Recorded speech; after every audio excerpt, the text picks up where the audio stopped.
The infantry, driven back by hopes of liberty and prosperity, was shattered, and driven back by horsemen, equally anxious for their own freedom. This was the Battle of Poison Springs.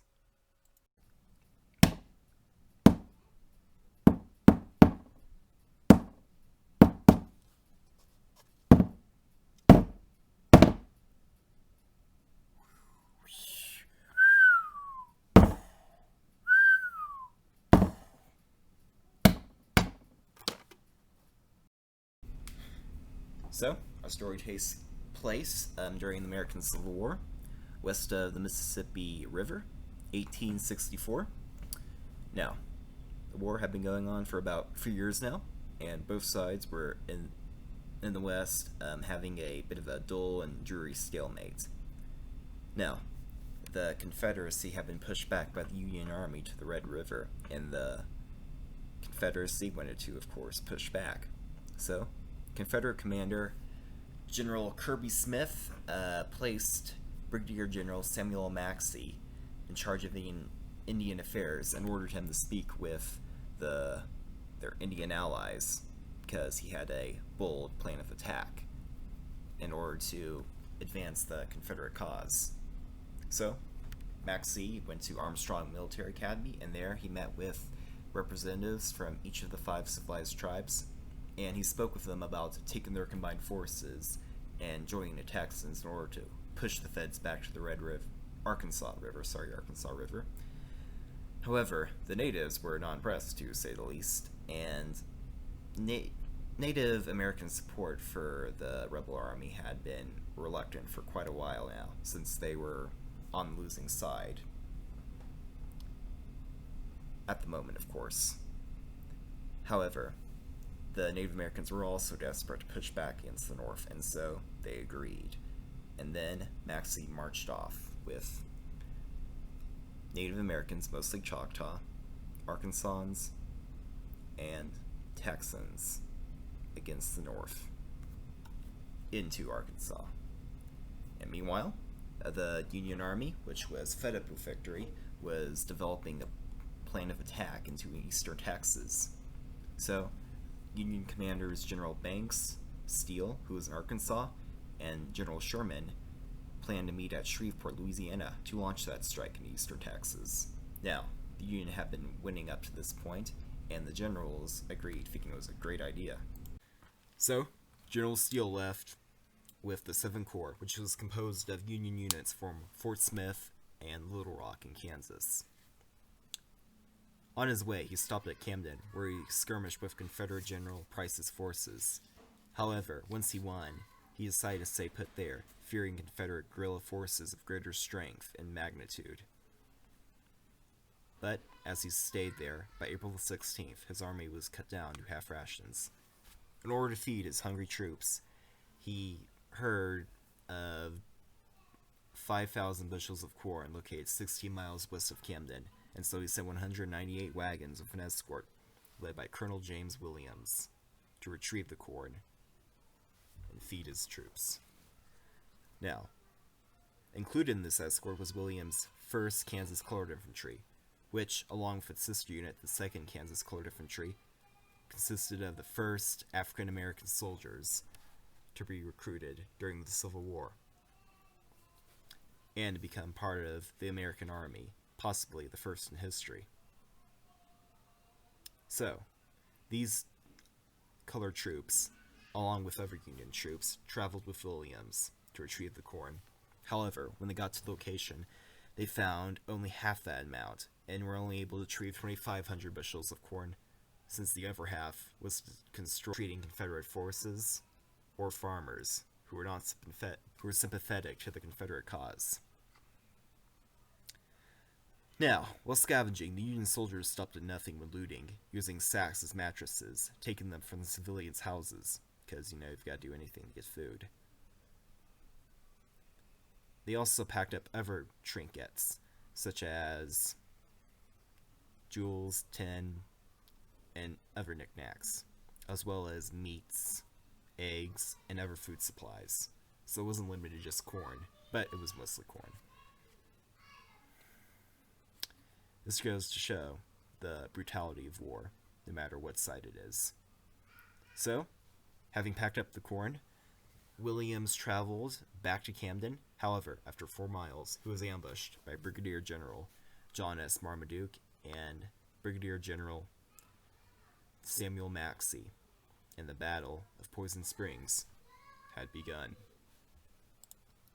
Now, once the battle had begun, the Union escort consisted of exactly 438 from the 1st Kansas Colored Infantry, 383 from the 18th Iowa Infantry, 291 from the 2nd, 6th, and 14th Kansas Cavalry, and 58 artillerymen with 4 guns, so about 1,170 in total.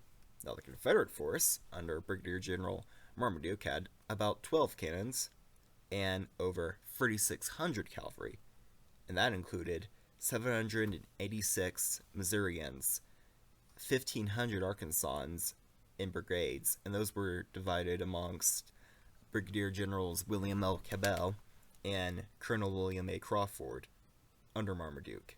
And then there was 655 Texans and 680 Choctaw Indians led by Brigadier General Samuel B. Maxey. The cavalry carried infantry rifles superior to the carabines and shotguns. Now, once the battle had begun, Williams, seeing the cavalry, had his troops line up quickly around the wagons, making an L around them. This would offer the max protection against the force and the most solid defense they could possibly have. And they waited and faced the enemy, preparing for the charge. The Confederate forces attacked, with Marmaduke attacking the front and Maxey striking the side. And then the fighting began. As the cavalry advanced, they were repulsed by the escort. The 1st Kansas Colored Infantry fought so fiercely that the Confederates thought they were fighting 1,500 instead of 438. Their other Union comrades tried to fight as well. And the Union soldiers managed to hold back the first 2 charges, but they were battered in the crossfire of the cannons.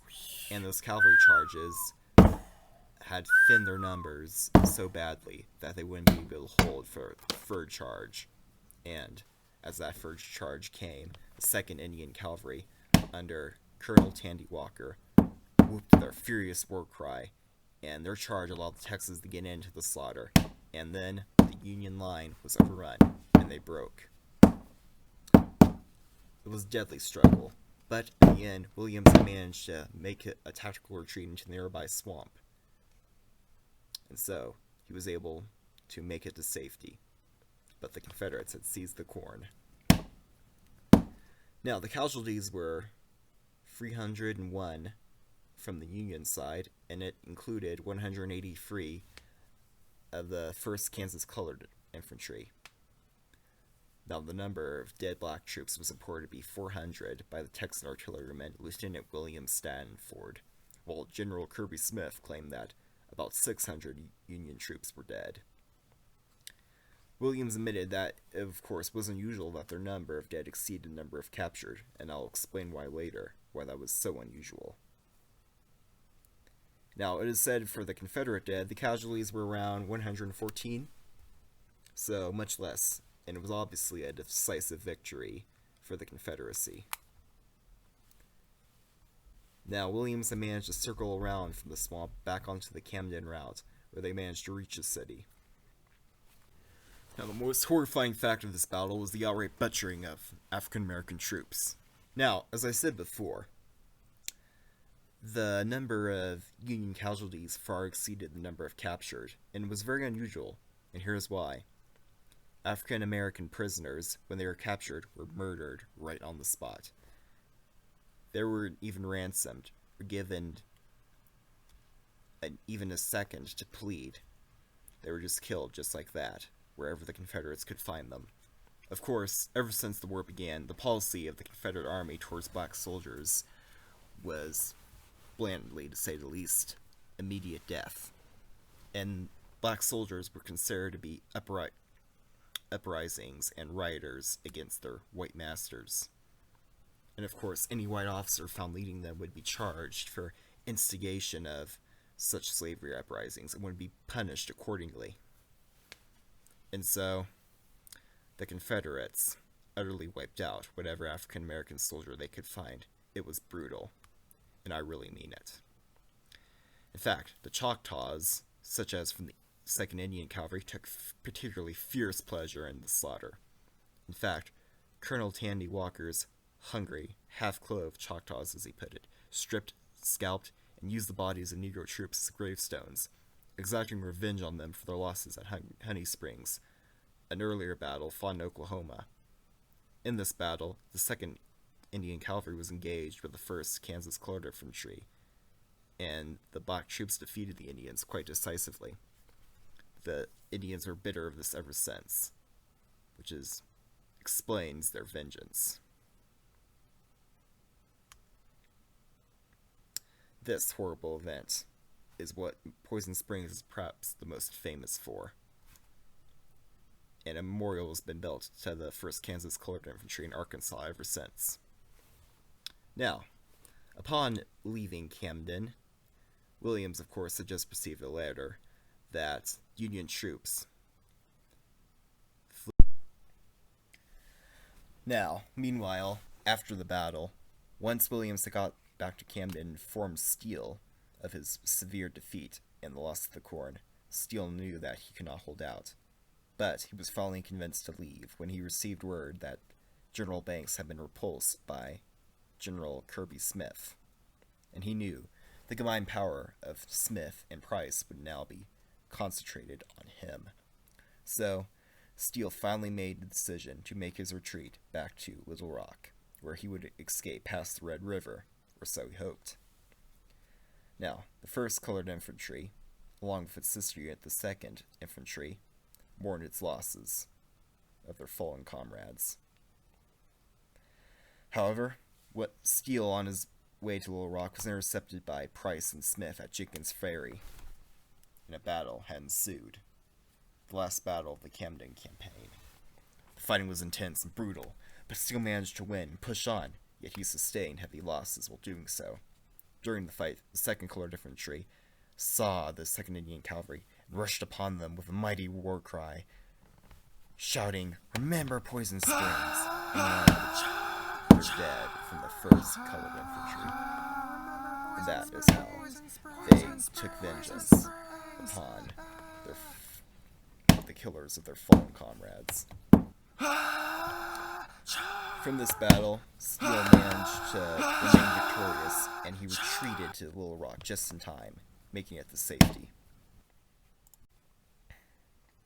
The Battle of Poison Springs is noteworthy, not only because it marked the beginning of the end of the Camden campaign, but it also involved an inhumane slaughter and of many black soldiers, including those captured. Not one was spared. This slaughter gives a vivid impression about how seriously opposed the Confederacy was to former slaves taking up arms against them, and how deeply devoted they were to the vicious economy of slavery. It goes to show, how prevalent racism was back then and how brutal it could be. And as bad as it is today, things could always be worse. I think it's gotten much better today, and that there are people who care when black people are unjustly killed, like today with George Floyd. And I really think it's not as bad today, and that it could have always been much worse, just like in the American Civil War, and before that. What's also interesting to know about this battle is that it featured a vicious showdown between two opposing minorities from different sides. There were the African American soldiers from the 1st Kansas Colored Infantry fighting for the Union and for freedom and equality. And then there were the Native Americans from the 2nd Indian Confederate Cavalry who fought for their people, the opportunity for their people, land, and their own people's freedom. It goes to show that anyone will do anything to ensure a better future for their descendants, and that these two opposing ideologies wanted the same thing, and they're both not white. It's just very interesting. And there you go. It's a very cool story if you think about it. And that's the Battle of Poison Springs. Thank you. Leave a like, subscribe, and see you all next time.